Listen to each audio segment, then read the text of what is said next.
Cześć! W tym odcinku opowiemy Wam, w jaki sprzęt zainwestować, tak aby spełniał Wasze oczekiwania na Waszym siedlisku, nie na naszym, tylko na Waszym siedlisku. Pokażemy za i przeciw z każdej z dostawek do traktorka, no i Wy będziecie musieli podjąć decyzję, co Wam by się przydało, co będzie Wam dobrze służyło, bo służyć to ma. Kupić łatwo, wiemy na własnym przykładzie, ale nie wszystkie urządzenia są dla nas tak samo istotne, jak i będą dla Was. Oczywiście jak jest nadmiar pieniążków, trzeba w coś się zainwestować, a w czasach inflacyjnych warto inwestować w takie sprzęty. Możecie kupić cały komplet. Zapraszamy do oglądania odcinka.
W tym odcinku będziemy chcieli Wam troszeczkę objaśnić sprawę całego sprzętu, co potrzebujecie do pracy, jaką chcecie wykonać na własnym siedlisku. Wszystko oczywiście zależy od tego, jakie macie projekty w głowie, czy kupujecie czystą działkę jak my, czy macie dużo lasu. Właśnie na tym ta cały bajer polega. My uważamy, że generalnie urządzenia typu traktorki, w szczególności dla osób powyżej, nie wiem, chyba już bym powiedział 40 lat, bo szanujmy swoje stawy, które i tak są już zmęczone, to jest rzecz podstawowa.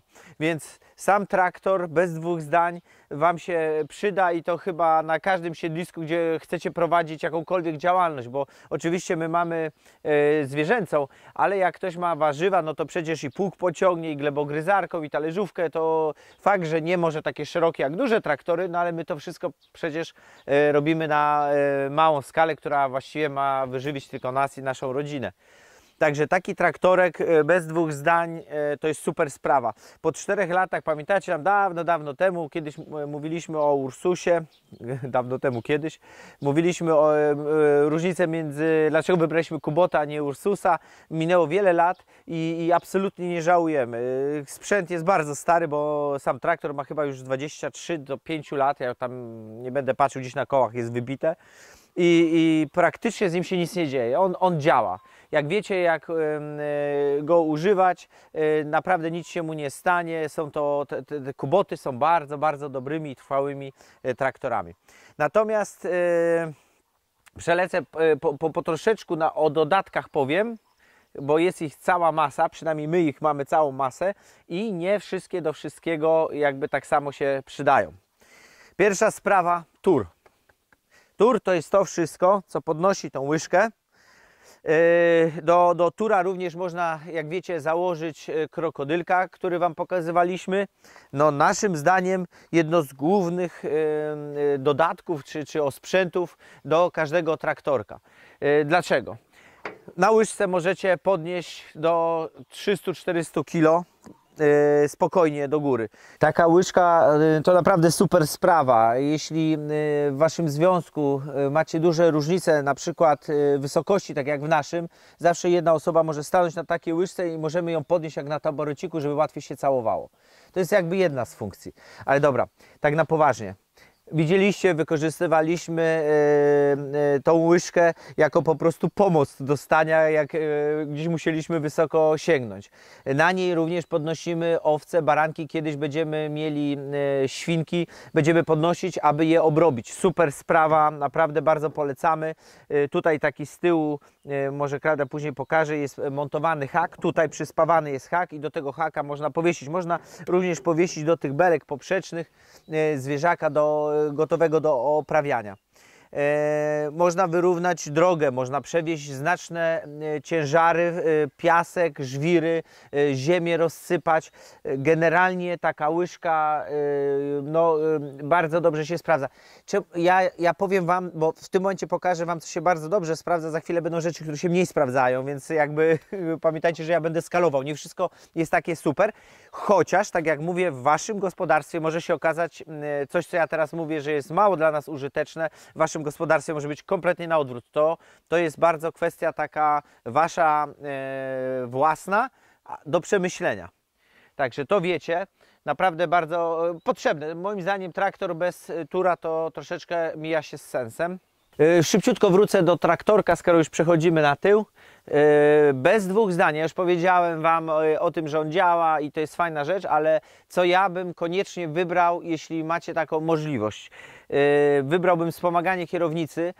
To, co mówiłem dawno temu w tym odcinku z Ursusem, że właśnie to spowodowało, że chcemy wybrać ten traktor, to jest właśnie wspomaganie i półautomatyczna skrzynia biegów. Powiem Wam, że traktorkiem są roboty, że dużo się jedzie przód, tył, wraca, także bardzo się dużo kręci kółkiem, bardzo się dużo często zmienia biegi. Jest to niesamowita wygoda. Nie wyobrażam sobie kręcenia bez wspomagania i zabawy, bo powiem Wam, że pół dnia pracy, jak ma się na takim urządzeniu, się naprawdę dużo jeździ, to daje w kość, a bez wspomagania sobie nie wyobrażam, szczególnie, że człowiek tak jest urobiony po pachy. Dobra, rębak. W naszym przypadku bardzo mocno średnio przydatne urządzenie. I owszem, kiedy przerezaliśmy tutaj lasek, kiedy wycinaliśmy pewne drzewa i od czasu do czasu nam się przydaje. Natomiast chyba dobrze mieć działkę z większą ilością po prostu drewna i bardziej go przerabiać. Fakt, on się przyda, ja nie mówię, że to jest rzecz, którą my żałujemy, że kupiliśmy, natomiast kupiliśmy ją troszeczkę na wyrost, bo my chcemy, dużo musimy zasadzić i później będziemy ciąć. Od czasu do czasu, raz w roku kilka tutaj drzewek wleci, jakieś tam dziczki, co się porobią. Sam zrębek, nie ma o czym mówić, to jest naprawdę fajna sprawa, no bo możecie robić i dla kurek, i dla nie wiem, jakieś tam nagrządki podsypywać, no ale trzeba mieć z czego je robić. Chyba że ktoś Wam podrzuci, bo wiem, że wiele gospodarzy, to jest też taka podpowiedź, ogłasza się na OLX-ie, do firm ogrodniczych dzwoni, że jak macie coś, to zwoźcie. I naprawdę można się zdziwić, ile Wam tego zwiozą, bo ludzie, mniejsze firmy nie mają takiego sprzętu, nie mają traktorów, po prostu robią jakąś tam robotę i nie mają gdzie zrzucić tych gałęzi, no to przyjadą do Was i Wy to sobie przerobicie. Także tak, super sprawa, u nas niekoniecznie.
Nie byłbym sobą, jakbym uczciwie nie podszedł do tematu i powiedział o mankamencie tego urządzenia.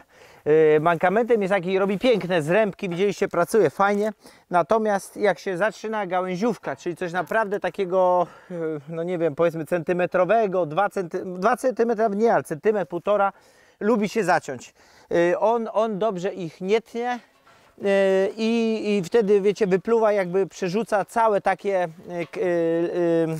chce przerzucić całe takie gałązki.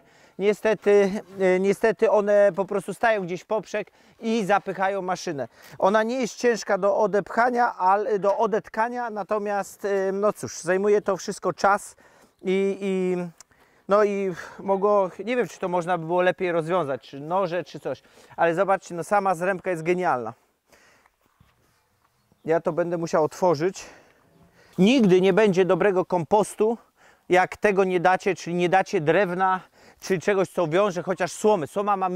Słoma jest bardzo dobra, tylko że wiecie, słoma jest delikatna, więc słomy musi być odpowiednio więcej, żeby to związać. Natomiast taki zrębek wiąże azot i wiąże azot i wiąże azot. On się degraduje, się coraz bardziej robi taki, wiecie, kompostowy, delikatny, puszysty, jak ziemia, tylko kompostowa. No i później rzucacie ją już przegryzioną na grządki, nic wam nie popali. Są to genialne materiały, dlatego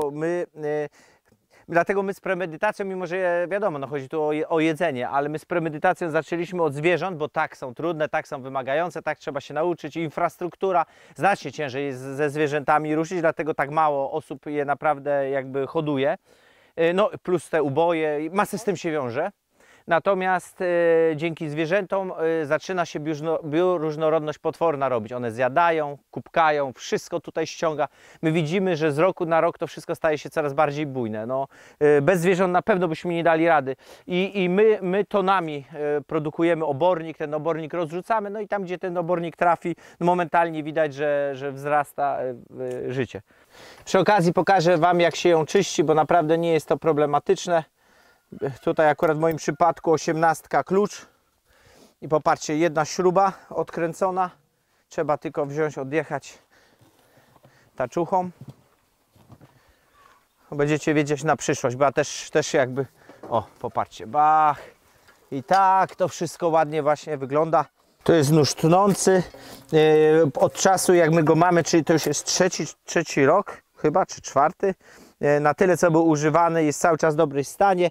Można go w łatwy sposób przekręcić i tutaj macie następne jakby zapasowe ostrze. Ostrza są cały czas do kupienia właśnie w Traktomixie. Dlaczego wiadomo, jest to patron tego odcinka, natomiast my nadal polecamy tą firmę, czy patron, czy nie patron. Jest to miejsce, gdzie jakby wszystko załatwicie od ręki. Macie i traktorki, i macie osprzęty, i macie serwisy, i macie gwarancje, i sprzęty potrzebne, jeśli coś wam się popsuje, do wymiany. Także no, naszym zdaniem przy zakupie takiej ilości sprzętu bez dwóch zdań warto myśleć również o tym, co będzie, jeśli pojawią się jakieś tam problemy, jak to no bo jak będziecie kupować z różnych firm, no to wiecie, no jest to pewna upierdliwość, co nie?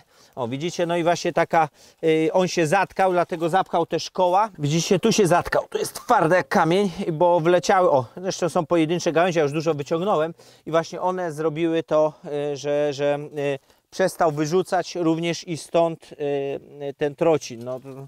No, nie wiem, no dla nas, moim zdaniem jest to jakaś wada konstrukcyjna.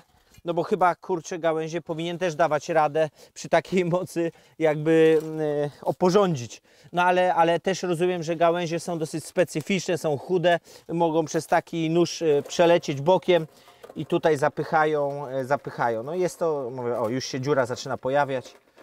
Trzeba to odskrobać. Pewnie jakbym nie miał tylko rąk, a jakiegoś, wiecie, pręta czy coś, to by to szybciej poszło. A ja to muszę po prostu wyskrobać. O, i takie gałęzie, nie? O, już. Tak, zawsze te maluchy, absolutnie tutaj nie ma co sobie jakiejś historii dopowiadać, że wiecie, że to jest dziadowska maszyna czy coś. Nie, ona jest w porządku. Ona jest super, widzieliście, tak.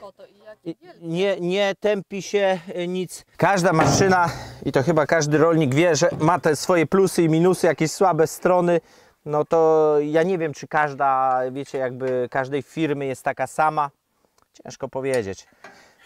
Nie jest to duży mankament, no chciałem pokazać Wam z gałęziami. Trzeba było tylko grubsze wrzucić i nie byłoby żadnego problemu. Ale przynajmniej pokazaliśmy uczciwie, z czego możecie się spodziewać. No i teraz co, włączamy traktor jeszcze raz, żeby przepukać. Zaraz zobaczycie, jak ja uruchomię, jak on wyrzuci całą resztę tych trocin. No i można od nowa zaczynać.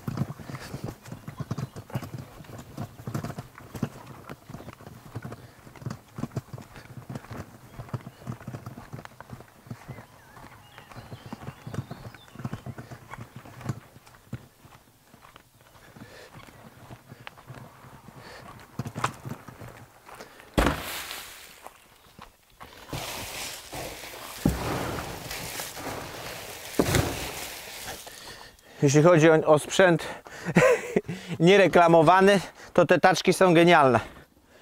Są genialne. Naprawdę łatwo się prowadzi, bo na 2 kółkach, więc nie musicie trzymać i duże ciężary potrafi przetargać. Proszę? Tak, kółka są do bani. To chyba wszyscy wiedzą, że te same problemy. I tu się robi już taka ziemia bardziej kompostowa. Śmierdzi grzybem. Pamiętajcie, że tu kupy non-stop robią, także wydawałoby się, że będzie śmierdziało kurnikiem. W życiu to nie śmierdzi. I to się powolutku kompostuje, wiąże azot i my raz na jakiś czas, raz na 2 lata może, jak już się zbiera porządna ilość, bo pamiętajcie, że dokładanie takiej ilości to nic nie znaczy, bo to za chwilę się kompaktuje i robi się pyłkiem. No i trzeba czekać, aż to się znowu wszystko przekompostuje. Weźmiemy tam większą wtedy ilość i gdzieś sobie rozrzucimy w jakieś miejsce planowane wcześniej. Miały to zrobić kury, ale wiadomo.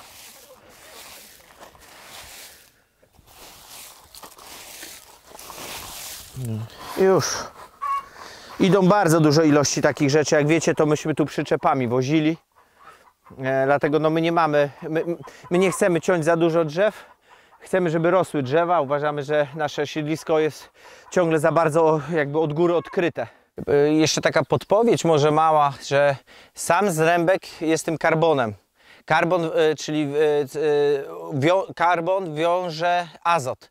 Więc jeśli wysypiecie taką świeżą trocinę czy świeży zrębek w jakieś miejsce, on może Wam popalić rośliny i wyciągnąć azot z ziemi, zanim go odda, bo on go odda, ale zanim go odda, roślina może bardzo ciężko sobie mieć.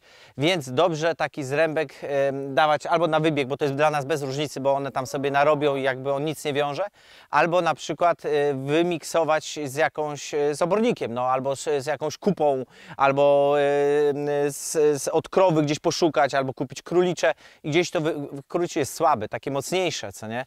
I wymiksować, żeby to się przeżarło. Raczej świeżego zrębka i trociny ja osobiście bym nie sypał. Pamiętacie, jak robiliśmy sad, również był przekładaniec. Najpierw był obornik i od góry był trocin, po to właśnie, aby łapać ten ewentualnie uciekający azot z obornika, który będzie do korzeni szedł. Następne, bardzo ważne dla nas urządzenie i czy było właśnie dobrą inwestycją, czy złą. No, dla nas na pewno było dobrą, bo dostaliśmy bardzo dużą zniżkę w zamian za reklamę firmy, której i tak używamy. Wiadoma sprawa, natomiast już tak poważnie, zniżka czy nie zniżka, mega użyteczne urządzenie, czyli właśnie ten krokodyl. Możecie, szczególnie na farmach właśnie ze zwierzętami, możecie przewieźć baloty słomy, przewieźć siana, możecie wielkie ilości łapać gałęzi, które gdzieś tam pocięliście w lesie i przede wszystkim możecie wybierać obornik, przewozić obornik, przerzucać obornik.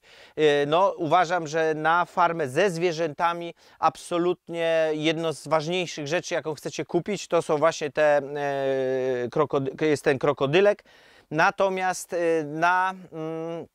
na farmę, na gospodarstwo, które w większości skupia się na warzywach, owocach, no cóż, ja tutaj bym widział tylko możliwości właśnie może przywożenia słomy, żeby ją rozsielić i ewentualnie przerzucania dużej ilości kompostu. No bo jeśli macie takie kompostowniki, jak są normalnie w ogródkach małe, tam powiedzmy metr na metr, czy coś takiego, no to chyba bym nie inwestował w taki sprzęt, szczególnie, że do tego idzie też traktor, nie inwestowałbym w taki sprzęt i rzucałbym widłami. Ale jeśli już są naprawdę takie właśnie średnie zwierzaki, ja o krowach kompletnie nie wspominam, bo my nie mamy, ale już macie na przykład kozę, owce, to jest bardzo, bardzo potrzebne. Nam to wiele razy życie uratowało, a raczej mięśnie, to nie wiem, bo teraz też bym miał jak papaj pewnie bicepsy, jakbym bez tego urządzenia, ale bardzo mocno polecamy. Czyli co, żałujemy? Nie, że kupiliśmy to tak późno, tak, prawda? tak. To akurat tu uważam, że na przykład mogłem nie kupować rębaka,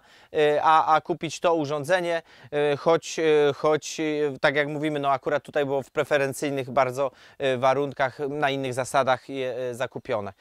Lecimy, Klaudia, dalej, na szybciutko. Mulcher służy do koszenia trawy oraz do koszenia różnego rodzaju krzaków, krzaczorów, mniejszych lub większych.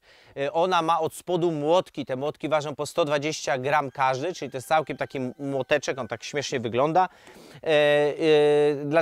I teraz tak, urządzeń do koszenia jest bardzo wiele. Są kosiarki listwowe. Są kosiarki rotacyjne, które praktycznie kosząc trawę będziecie mieli tak ładnie skoszoną, jakbyście mieli tą zwyczajną ręczną kosiarkę. Taki to jest kwadratowy talerz. Są kosiarki takie, że Wam koszą właśnie te listwowe, że Wam robią siano, które spada na, jeszcze trawa, która spada na bok, w całości, wiecie, nie jest posiekana. My natomiast, jak wiecie, dokładamy, to jest takie właśnie regeneratywne prowadzenie gospodarstwa. My z zewnętrznych źródeł od Mireczka kupujemy siano i słomę. My nie kosimy, żeby zbierać baloty. Mamy za małą powierzchnię, nie chcieliśmy dodatkowego kupować sprzętu, bo by musiała być, no dobra, kosiarka, powiedzmy ta byłaby inna kosiarka, ale by trzeba było jeszcze mieć tą, wiecie, do suszenia siana, do przewracania siana, do napowietrzania siana przed całkowitym wyschnięciem i wypadałoby mieć jakiś balotownicę albo kostkarkę, no bo wszystko fajnie brzmi i fajnie wygląda, jak ktoś może na roli wychowany i młody i to przerzuca, natomiast myśmy się trochę tym pobawili, można dostać naprawdę nieźle w palnik, zbierając własne jakby plony w ręczny sposób. Także my odradzamy, my postawiliśmy na mulchera i teraz tak, mulcher, bardzo potrzebna maszyna, bardzo dobra inwestycja, bo to jest jedyna kosiarka, którą mamy tutaj na siedlisku.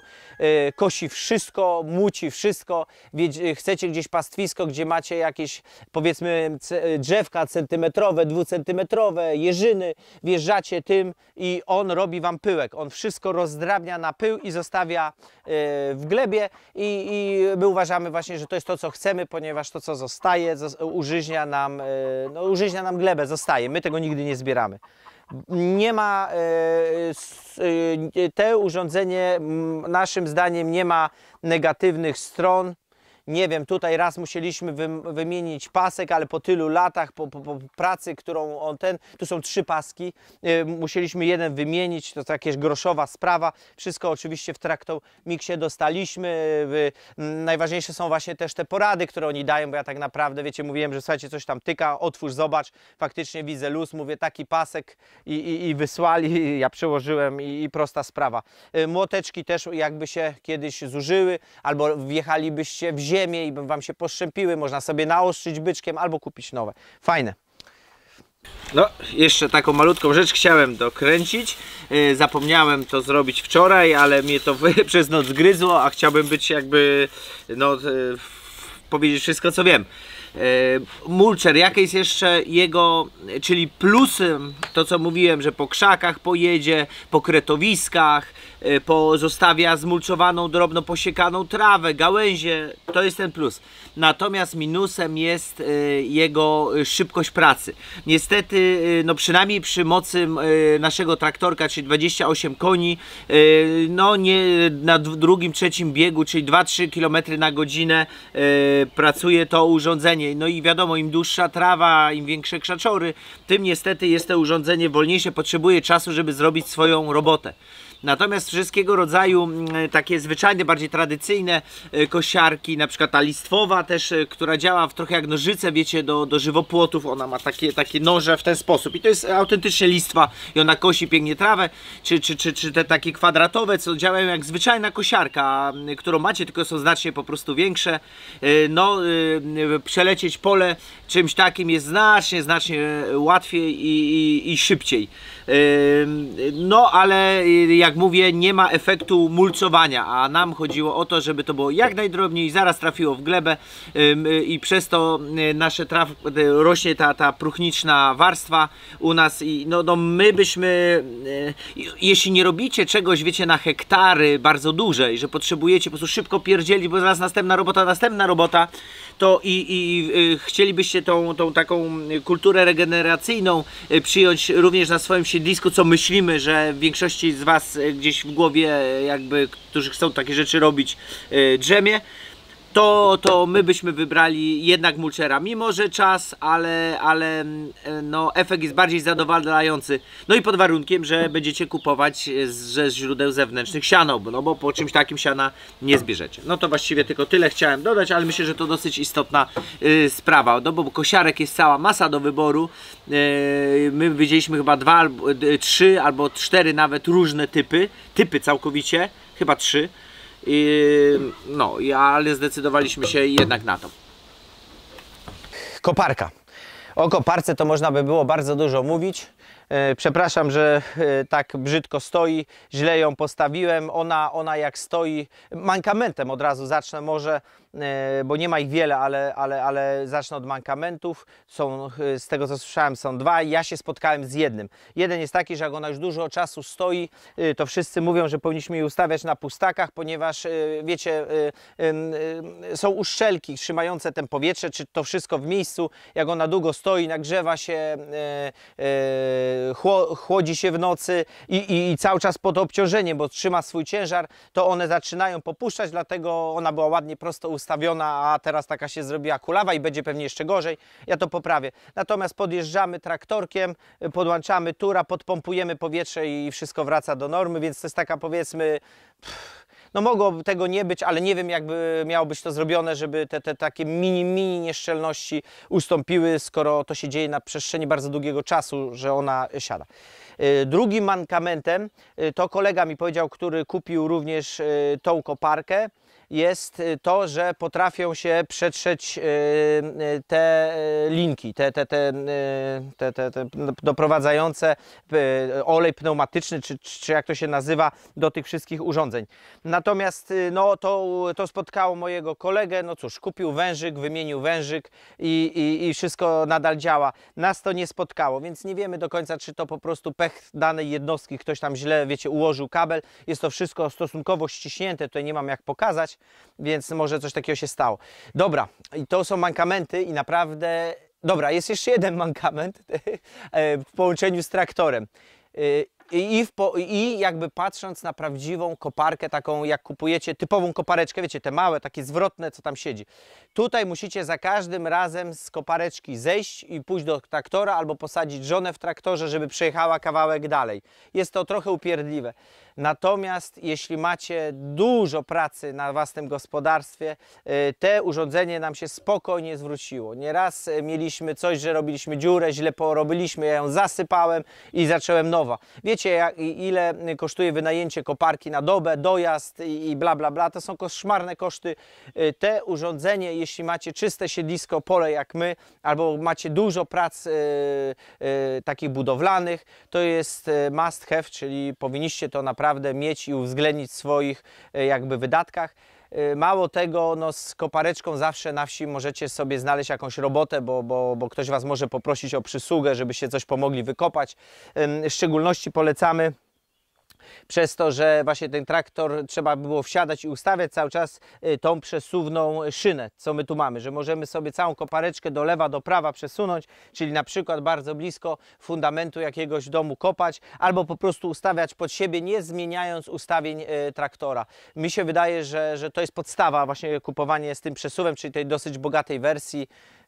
No nie wiem co, no, służy do kopania i nam się spokojnie zwróciła. Bardzo dobra rzecz.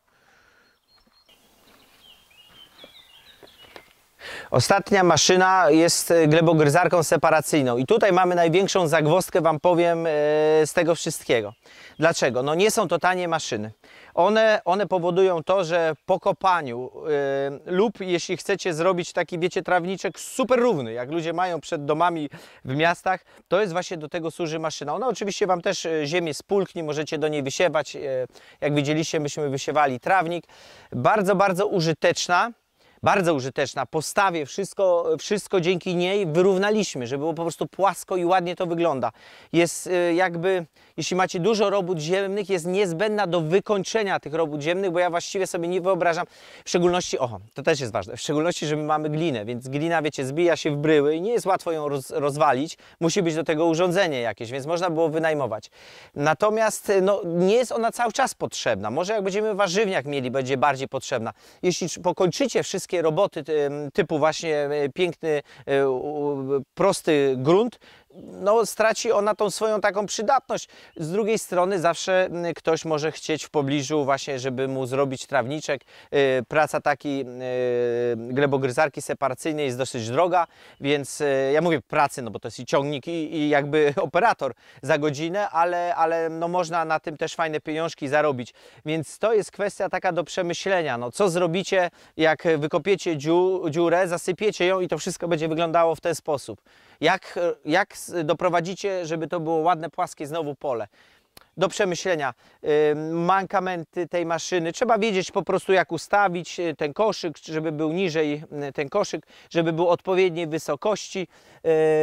Tutaj wszystkie kamienie i wszystko, co jest ciężkie, ona ma tą taką właściwość, że wpycha pod spód, także chowa.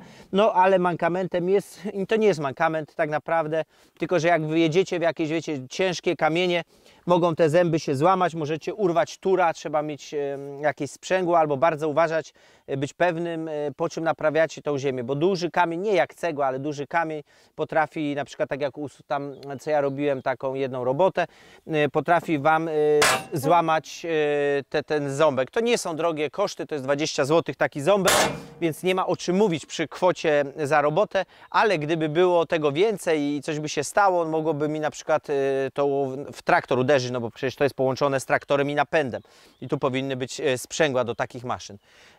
Także to jest mocno do przemyślenia. Dla osób, które mają warzywa, no na pewno co roku by się przydawała, plus kopareczka, coś tam wyczyścić, ale na pewno nie kupowałbym tego, jakbym miał, nie wiem, 2000-3000 m2 jakby całej działki powierzchni. Absolutnie. Zresztą jakbym miał 3000, pewnie bym nie kupował traktora. Chyba że pieniążki leżały, a w dobie inflacyjnej lepiej mieć traktor niż pełne konto. Tak mi się wydaje.